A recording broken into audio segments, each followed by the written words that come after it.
نحمده ونصلي على رسوله الكريم أما بعد فأعوذ بالله من الشيطان الرجيم بسم الله الرحمن الرحيم قل هل يستوي الذين يعلمون والذين لا يعلمون صدق الله مولانا العظيم وصدق رسوله النبي الأمين الكريم ونحن على ذلك لمن الشاهدين والشاكرين والحمد لله رب العالمين. آئیے ہمارا آپ سب سے پہلے حضور برکت کے لیے ایک مرتبہ سرکار علیہ السلام کی بارگاہ میں درود و سلام کا نذرانہ پیش کرنے پر یہ بابات صلی اللہ علیہ وسلم سلام علیک یا رسول اللہ صلی اللہ علیہ وسلم. عزیزان ملت اسلامیہ، ہماری مسجد میں جاری مدرسہ احسن العلماء طلبہ کی زبانی آپ تقاریر نعت رسول اور مکالمہ پیش کر رہے تھے.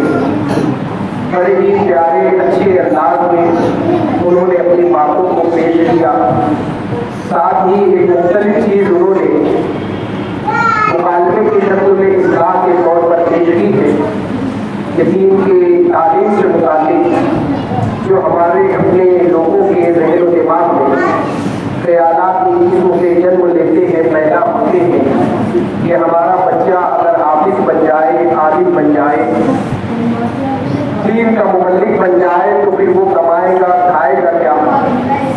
اور یہی وسوسہ شیطان ماں باپ کے ذہن و دماغ میں ڈال دیتا ہے. یہی وجہ بنتی ہے کہ ہمارے جو والدین ہوتے ہیں بچوں کی دینی تعلیم سے متعلق دلچسپی نہیں لیتے. روایت کے اعتبار سے بھی کچھ ہوتا ہے کہ عمر میں لوگ مدرسہ جاتے ہیں، مدرسہ بھی کیا جاتا ہے. یہ ہماری کم فہمی ہے اور یہ شیطان کا ہتھکنڈا ہے جس سے ہم آسانی سے شکار ہو رہے ہیں. آپ ان بچوں کو دیکھ لیں، مدرسوں میں پڑھنے والے طلبہ کی تعداد 2% بھی نہیں ہے اور 98% طلبہ کو ہوتے ہیں جو اصلی تعلیم حاصل کرتے ہیں 10-10 12 سال اور نتیجے کے طور پر وہ اپنی تعلیم سے متعلق ان کا کوئی عمل نہیں ہوتا. وہ بھی آپ لوگوں کی طرح محنت کرتے ہوئے نظر آتے ہیں. اگر اس کے بعد سے یہاں پر اس نظریے کے ساتھ یہ بچہ ہمارا دین کا تعلیم بنے گا، عالم دین بنے گا، حافظ قرآن بنے گا، تو اس کے لیے اپنے ماں باپ کے لیے دنیا میں بھی وہ بچے عزت کا باعث ہوتے ہیں اور آخرت میں تو سربلندیاں ان بچوں کے ذریعے ان کے ماں باپ کو ملی ہوئی ہے. ساتھ ایک شناخت بن جاتی ہے. یوں ہماری پہچان